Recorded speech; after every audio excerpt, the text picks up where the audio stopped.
Hello, everyone, and welcome to the other side of medicine. I'm Dr. Krystosik. Glad that you're spending some time with us. We have a special guest with us today. But before we get into meeting our guest, I just want to let you know that the other side of medicine is your watchdog so that you can have optimal health and protect you from the big pharma, the problems that are out there in our world that we are having today with healthcare. There's so many things that are happening that it's just overwhelming for the average person. And here on the other side of medicine, we are here to protect your health so that you can become independently healthy. And today, I'm pleased that we have a special guest. I'd like to introduce to you Dr. Russel Jaffe, and he's an expert in the field of integrative medicine, functional medicine, and he has got an extensive background in this field. He's a medical doctor, also has a PhD from Boston University. He graduated back in 1972. He completed his residency in clinical chemistry from the National Institutes of Health back in 1973. He's also board certified in clinical pathology, chemical pathology. And he's an advocate of healthcare system, the natural healthcare system for over 30 years. And this gentleman is really a special treat to have here on the other side of medicine. And so, without further ado, I'd like to welcome Dr. Jaffe to the other side of medicine. How are you today, my friend? Just fine, and thanks for having me. Well, it's really a pleasure. You know, Dr. Jaffe, you were trained in standard and conventional medicine. How in the world did you get introduced to integrated medicine, natural medicine? I came as a skeptic. I heard that Queen Nuan Wu could do things with little needles that we could not accomplish at NIH. I went to debunk him and spent 7 years in an apprenticeship with him in TCM and acupuncture. After that, serendipity favored me. A Cambodian Buddhist monk, 80 years old, moved in and lived with me for 30 years till he was 110. And he had highest frequent flyer status on several different airlines at that age, was bright-eyed and bushy-tailed. So I came as a skeptic, but the evidence is strong. The evidence is clear. The evidence is that if you go upstream to primary prevention, you can save at least 1 million lives a year. Out of the 2.6 million people who die in this country, at least 1 million die at high cost and with a lot of suffering early. I'm confident that we can add life to years and years to life. I'm confident that, as Paul Dudley White said, now he was the president's doctor and he invented the cardiogram, the EKG. He said, if you have heart disease or cancer before the age of 80, it's a fault of the lifestyle, environment, not necessity or science. In fact, he did say, in the 1930s, a heart attack was so rare at Mass General Hospital that if they had one heart attack in an entire year, they would write it up as a rare case. 30 plus years later, it was the biggest killer of Western civilization. Did genetics... Why do you think that is? Change in lifestyle. Okay, so the American lifestyle, the standard American diet, the standard American lifestyle, we're digging our graves with our teeth, correct? The standard American diet is SAD, S-A-D. And as Mel Brooks said, as the 2,000-year-old man, too many people dig their grave with their fork.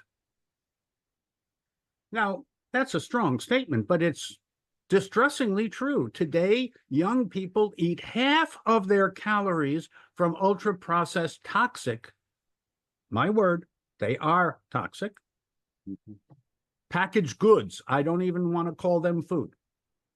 Many colleagues have pointed out how disastrous ultra-processed and packaged and plastic-containing beverages are not acceptable in my home, and they should not be acceptable in yours. Microplastic, PFAS, glyphosate, things you probably don't even know how to spell, are accumulating rapidly. We know very little about their effects on biology. There are at least 48,000 chemicals that the EPA monitors in significant amounts, of which only 4,000 have been studied, and mostly alone, very rarely in combination. And a young man named Lance Wallace at EPA started to do the following. He had people wear a little device that sensed the air around them. Guess what? There was a lot of schmutz in the air. There's a lot of toxin in the food supply today. There's a lot of harm that comes from personal care products and certain beverages, which are very, very poorly, as in poorly, regulated. In Germany, the beer has to be done a certain way with no additives. If you saw the additives in the average beer in America, or wine, or whiskey, you would be horrified. I studied this. I was mortified. So, yeah, you mentioned something really interesting, Dr. Jaffe. You talked about the diet of the Americans, the exposure to all these toxic chemicals and the plastics and all that. So I'd like to have you talk about the burgeoning science of epigenetics, because that interplays into this whole idea of lifestyle causing our diseases, as opposed to what we've been told for all these years, that genetics is the key factor. So could you please talk about that? Yeah, let me take you back. The diet heart hypothesis says the amount of fat you eat influences your blood fats. The director of NIH and his protege who ran the Heart, Lung, and Blood Institute believed in this. It was never, as in never, true. Every time people change their lifestyle, and by lifestyle I mean epigenetics, just a fancier word for the same thing. Now, I was at that time collaborating with other people in the Heart Institute on animal models of human heart disease, and we showed definitively that the diet heart hypothesis was null. It didn't pass scientific muster, but that the quality, whether the cholesterol was oxidized, whether the LDL was oxidized or not, which is rarely measured, can be measured, and should be measured, because I can get you to a healthy blood fat profile with diet and bioavailable, smarter supplements. I can absolutely do that. Now, if you have enough antioxidants like ascorbate, nature's ascorbate, you don't have any, as in 0.0, oxidized cholesterol and oxidized LDL. If you have any of that, take more antioxidants.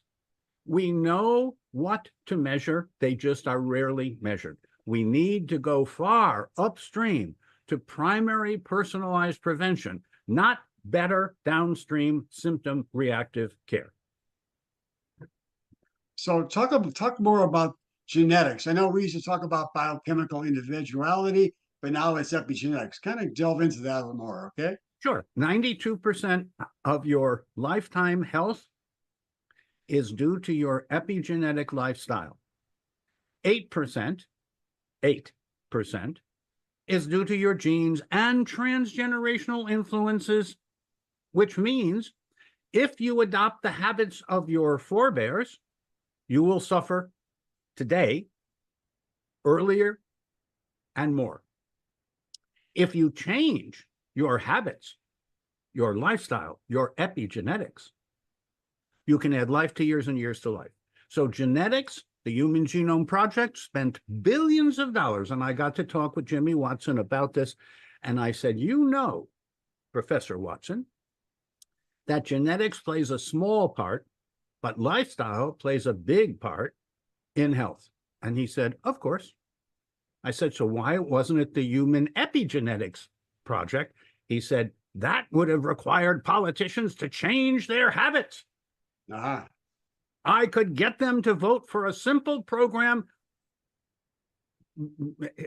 Now, he ran Cold Spring Harbor. This was a big scientific institution. He was a Nobel laureate. He was a giant of medicine. And he was a politician of science. Mm-hmm. So let's delve into diet, because diet is really paramount when it comes to our lifestyle and our health. I really want to dive into your expertise on the alkaline way. Let's talk a little bit about that, because that's so important, the acid alkaline balance inside the Acid body. alkaline balance. Most people have metabolic acidosis, and those who don't have metabolic acidosis have catabolic illness, one or the other. You can measure the urine pH on rising. This is the only time of day when the urine equilibrates with the fluid and the lining cells of the bladder. And based on your urine pH in the morning, you should take 2, 3, or 4 doses of magnesium and choline citrate. The choline citrate triples the uptake of magnesium. We have documented this scientifically. Others have clinically validated this. So metabolic acidosis is the opposite of an alkaline way lifestyle. My urine pH is 6.5 to 7.5 every morning, and I measure it mostly because I'm a scientist who likes to make measurements. If you're So what is metabolic acidosis for our listening audience? Metabolic acidosis is lack of magnesium inside the cell. This is intracellular. Metabolic acidosis has been written about by Julian Seifter in New England Journal of Medicine and Harrison's Textbook of Medicine, and he teaches at Mass General, and he's the son of Sam Seifter, who was one of my mentors. So, acidosis. What are the consequences of metabolic acidosis? Oh, the consequences of metabolic acidosis are chronic fatigue, lack of vitality, mood disorders, anxiety, depression, obesity, what else? Cardiovascular, cancer risks. You don't get restorative sleep, therefore your body doesn't renew itself properly. Everyone makes abnormal or cancer cells every day. I want you, like me, to be able to eliminate them. It's technically called apoptosis, but there's a technique. If you're getting restorative sleep, a few minutes, every 90 minutes, a few minutes, the pineal tells the pituitary to tell the body to look for abnormal cells and eliminate them, to look for need for repair in the cardiorespiratory, cardiorenal system and repair. Restore tolerance in the immune defense and repair system. Intolerance is very common. Food chemical hypersensitivity is very common. Now, I can get, and I would like to get, very specific and very clear about a sustainable diet that's nutritious, delicious, and yummy, what not to eat, because that's as important as what to eat. Well, before we delve into that, I want to talk a little bit about the fact that you said that the knowledge about acid alkaline balance is in the medical literature. It's there. Why isn't it trickling down to the general practitioner or specialist? Well, as you well know, most colleagues, dentists, doctors, osteopaths, chiropractors, naturopaths, most of them want to treat the symptoms of the person because that's how they make their money, that's how they get reimbursed, that's how the system is organized. It was a huge mistake when it was first introduced. It's a bigger mistake today. So if you want primary prevention, you need to find someone like you or me. We have the PIH Academy. This is the 6th year where we are training and certifying colleagues in this kind of personalized prevention.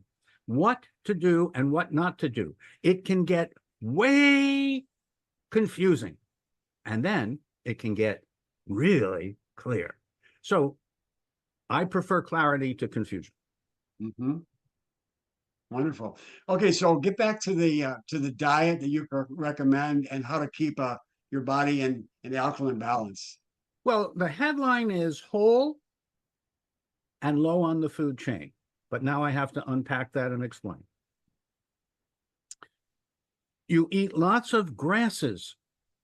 You eat no grains. They have been so manipulated. Trust me, no grains. Lots of grasses. Lots of things like millet and quinoa and fonio and buckwheat and wild rice. Wild rice is a grass. It is. Then, no cow dairy, no meat, no commercial meat, no commercial chicken, no commercial chicken eggs. Well, I like eggs. Okay, get duck eggs, get quail eggs. We can even show you recipes that are fat-free, oil-free, sugar-free, whole, nutritious, delicious, and yummy. What's wrong with organic chicken eggs? I used to recommend them. Today, I have seen the evidence repeated that they have microplastic, which is a up and trending problem that needs to be stopped. Then, even the organic chicken eggs, for a variety of technical reasons, contain PFAS and glyphosate and other things. Now, they have slightly lower levels of these harmful chemicals, but I want to be chemical free. I want to free you from the illusion that regulation protects you.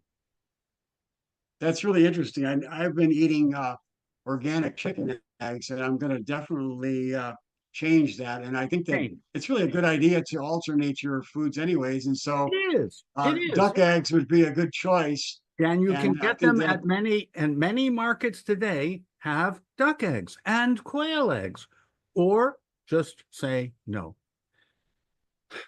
yeah, They that's have interesting. beautiful packaging for organic chicken eggs, which cost you a little bit more. What they don't tell you is the truth. Wow, that's really interesting. Even 20 years ago, 20, 40, 50 years ago, when I started in medicine and science, it was a different world. We're living in a different world. Thriving in the 21st Century is one of our 3 books. Thriving in the 21st century means saying no to many things and yes to some surprising things like berries and fungi, mushrooms, and sea vegetables, and whole fruit, not juice, whole fruit. Yeah, you mentioned you wrote a book, Surviving into the 21st Century. I'm sure you're aware of Victoria Skovinska's book, Surviving into the 21st Century. I read that book years and years ago. That was one of my interesting introductions to natural medicine. I was a raw fooder back in the 70s for 3 years. So, oh, great. And yes, there are many shoulders on which we stand. yeah. So let's talk more about how, for example, herbs interplay into an alkaline balancing in your body. And let me tell you the truth about herbs and spices. They are among the least regulated and most contaminated. So you get organic or biodynamic, which is like super organic. All the spices that I have, many spices and herbs, all organic or biodynamic. And if not, if it's just commercial, it's got toxic metals.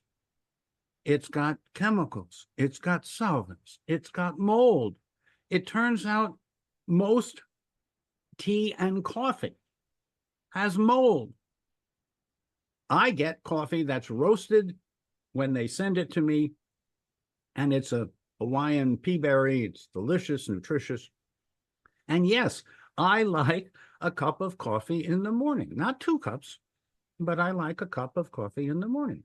And I do change it up. I sometimes use herbal teas, but I prefer a cup of coffee. So now I've told you what's true for me. Okay, good. My So my point, my talk point, about my, how herbs. I'll talk about my how herbs can help to balance no, the acid the alkaline balance in the body. herbs are concentrated sources of vitamins, minerals, cofactors, and fiber. If you eat contaminated herbs, you will confuse the body because good and bad both come in at the same time. And that is way confusing, stressful to the human body. What are the best herbs to use to alkalize the body? Well, I can tell you what I do. I have a 15-year-old permaculture biodynamic food forest in my front yard. We no longer have lawn to mow. We have a food forest, which has rosemary and thyme and parsley and sage and many other herbs. So what I do is I go out in the garden and I Sounds like a Peter and Paul's song. It's parsley, sage, rosemary, and thyme. Yes, that's what I'm trying to evoke is that joyfulness and that willingness to put a little bit of effort in, and nature will nurture you. If you can grow herbs, if you can't grow them, make sure you're getting fresh herbs from a quality source where they will emphasize to you, they exclude the mold and the solvents and the chemicals and the this and the that to deliver to you what you should be getting, which is lots of herbs and spices. And they have very specific qualities and properties, which if you get interested, you can talk to Dr. Google or something like that and find out, oh, I have an ache in a muscle or in a joint. Well, there are certain herbs that are specifically good for pain. There are other herbs that are specifically good to help regrow connective tissue, collagen, elastin, what's called glycosaminoglycans. I can get biochemical if you want me to. Herbs and spices are essential for a healthy lifestyle, a healthy epigenetic, long-lived. I prefer the term youthful longevity.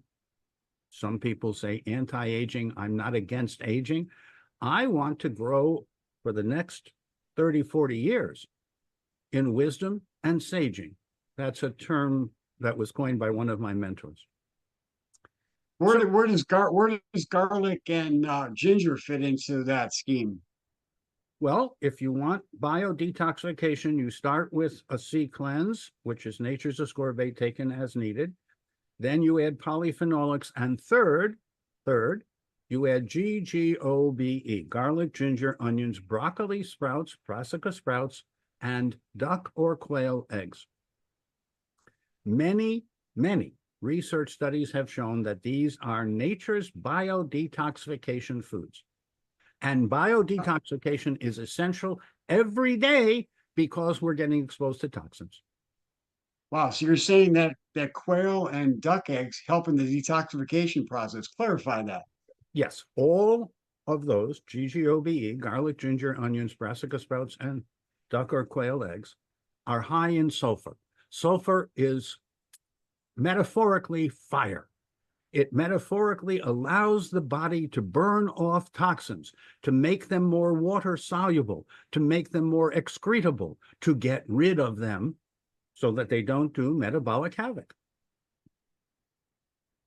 Interesting. That is fascinating. I'm really excited to learn these things from you, Dr. Jaffe, and I'm sure our listening audience is going to really gain a lot of benefit from this. So please continue on and talk more about the way we should be living and our lifestyles to help to keep that acid alkaline balance.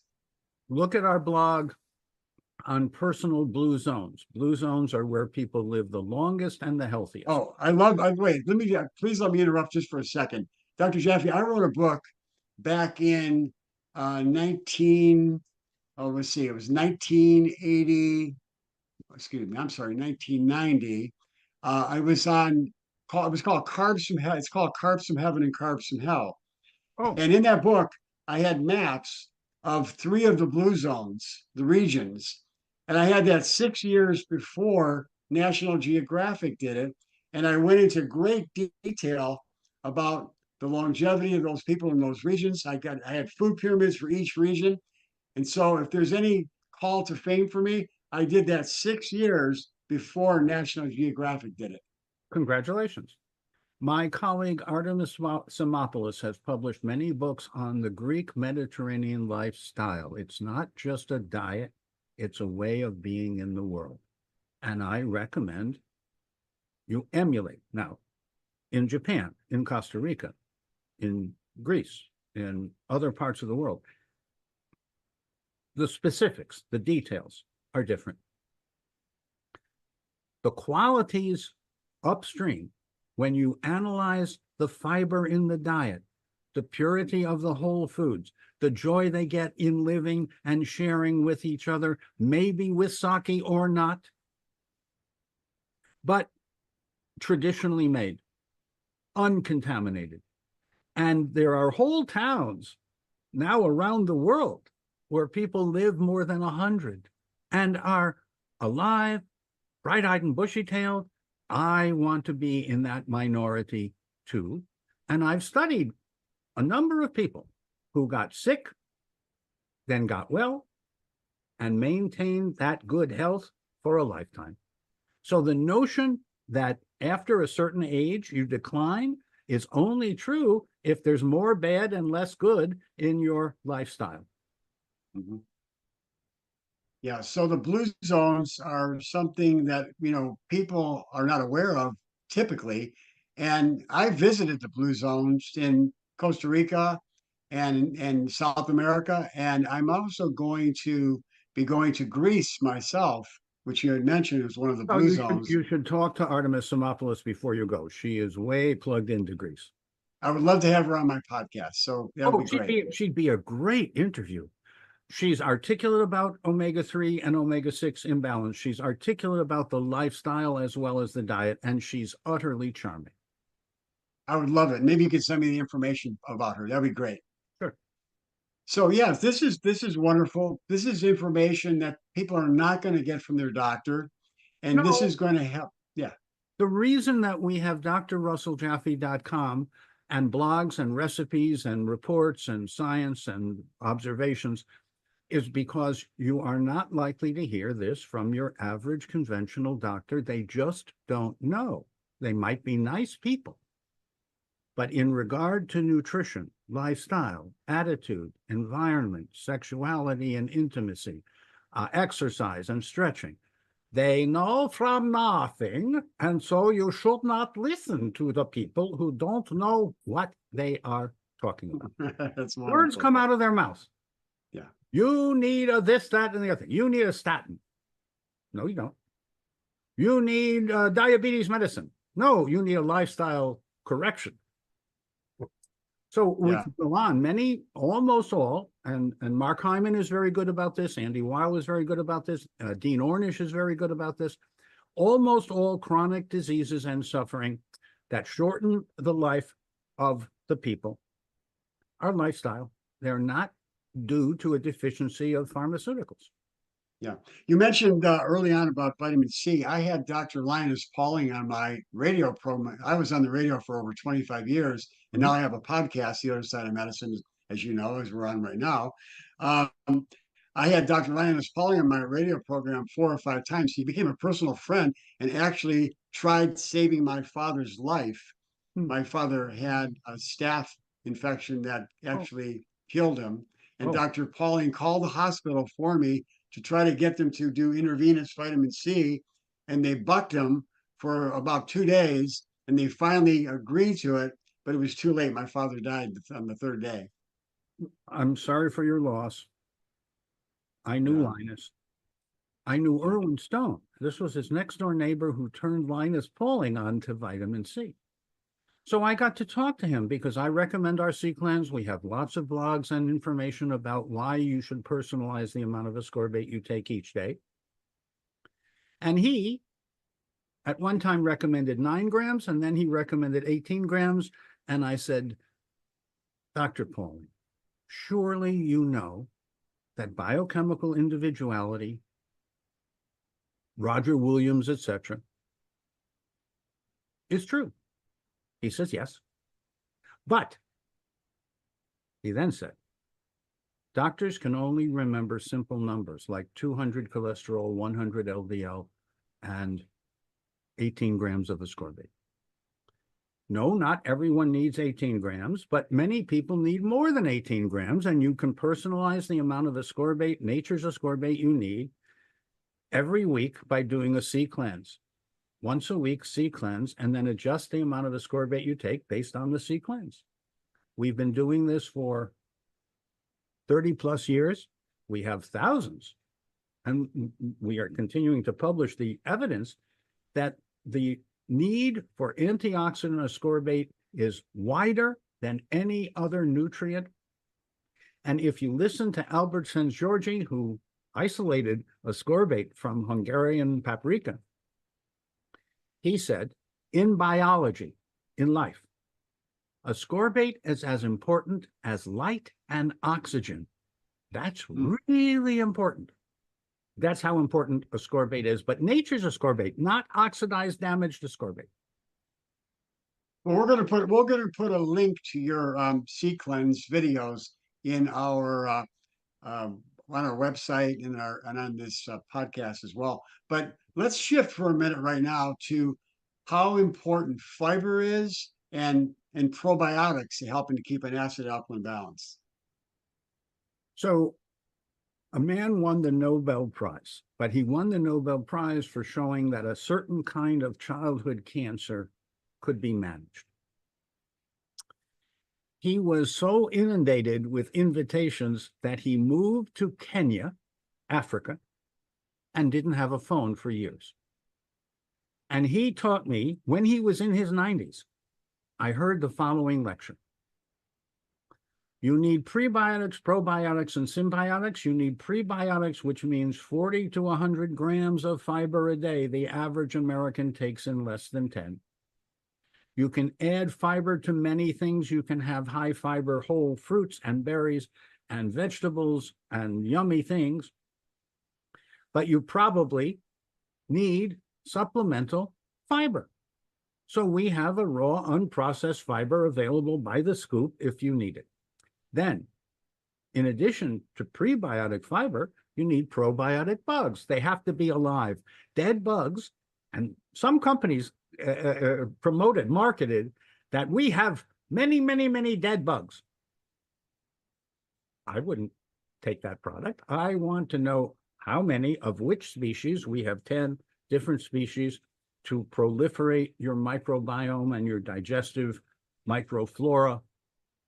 And then you need symbiotic. You need recycled glutamine, which we invented, so that the enterocytes, the lining cells of your intestine, require glutamine for their energy. They are so energy intensive that they don't get energy from anything else other than glutamine. Now, a Harvard researcher recommended a lot of glutamine, and people ended up with glutamate, excitoneurotoxin, which I don't recommend. So we built on that work to recycle the glutamine tenfold, never build up glutamate, and get the benefit of renewing your digestive tract.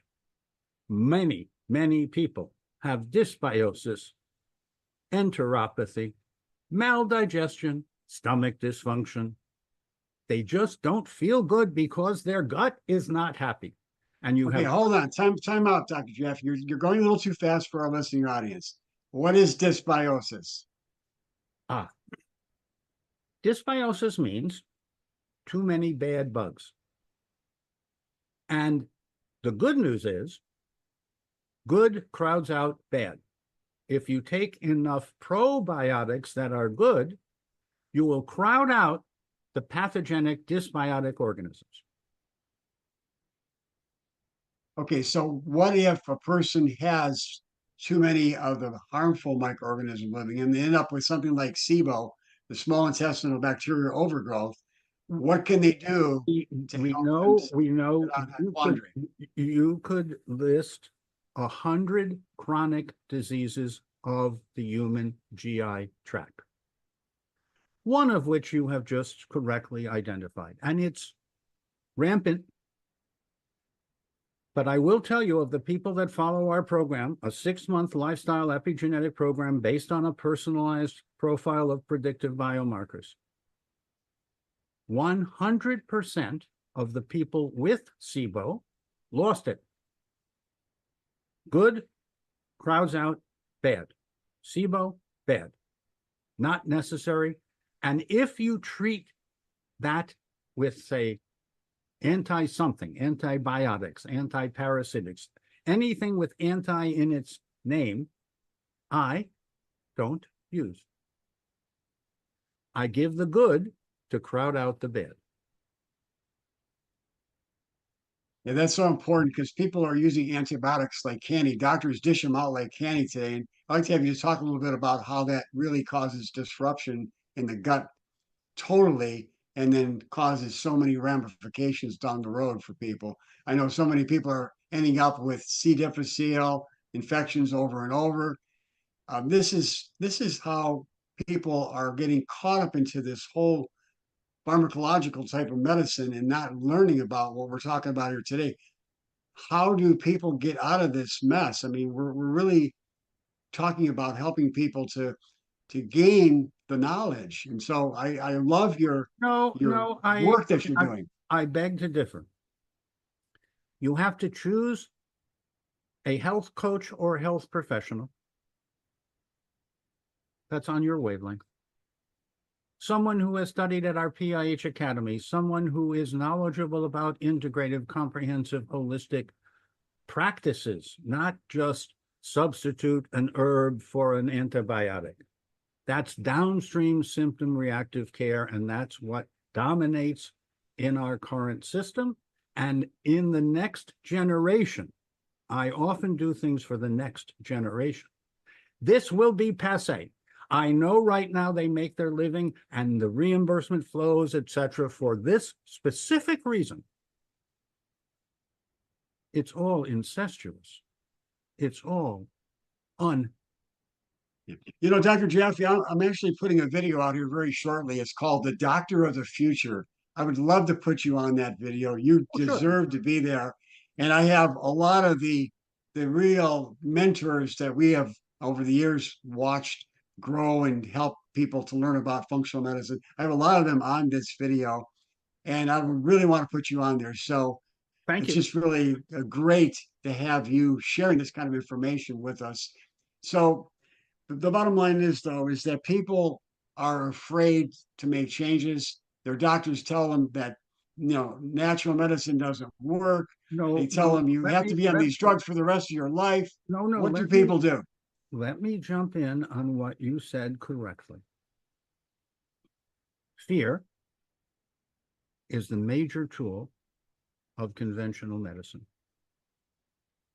I want a doctor who's smarter than me. I want a doctor who tells me what to do and what not to do. But I don't want a doctor who tells me, be afraid, be really, really afraid. And I'm going to now use words that I'm not going to really explain, but they sound pretty good because they're Greek or Latin or wherever they come from. No, you want a health coach or health professional that is certified in this kind of functional medicine. And then hopefully you will enjoy the interaction, because it turns out one of the most important variables of whether you're going to get benefit from a health professional is whether you have confidence in them. If you doubt your doctor, change your doctor. Your doctor is not likely to change, but you can change your doctor.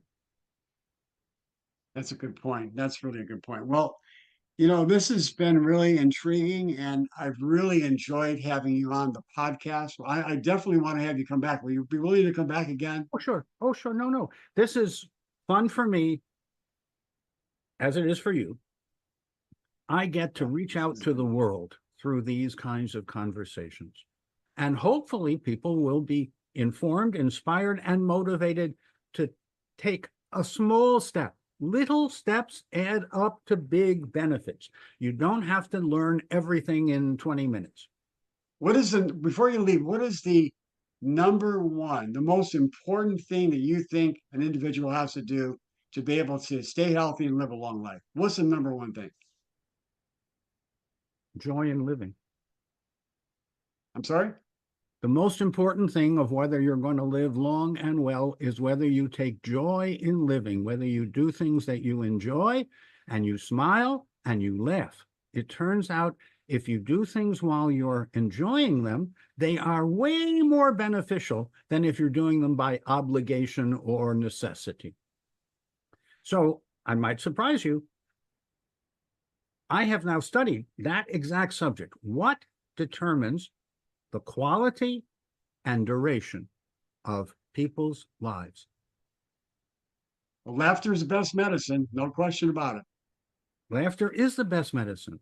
And I knew the fellow who had ankylosing spondylitis did not. Norman Cousins. I knew Norman. And I knew his doctor. And NIH would not let his doctor infuse vitamin C into him. He checked him out of the clinical center, checked him into the Hay Adams Hotel, which is a very nice hotel, in a hospital bed. He watched reruns of Candid Camera and he laughed. And Jeffrey infused 25 grams of vitamin C twice a day. And he went into remission and then had a post-career that was utterly astounding at UCLA, where he brought together a whole bunch of disparate people to focus on quality of life, not just duration. Dr. Jaffe, thank you for that. That's really a way to thank you so much for giving that parting wisdom. We're going to have you back. I just want to thank you for today, for all the wisdom you shared with us, and I look forward to having you on again. So God bless you, my friend.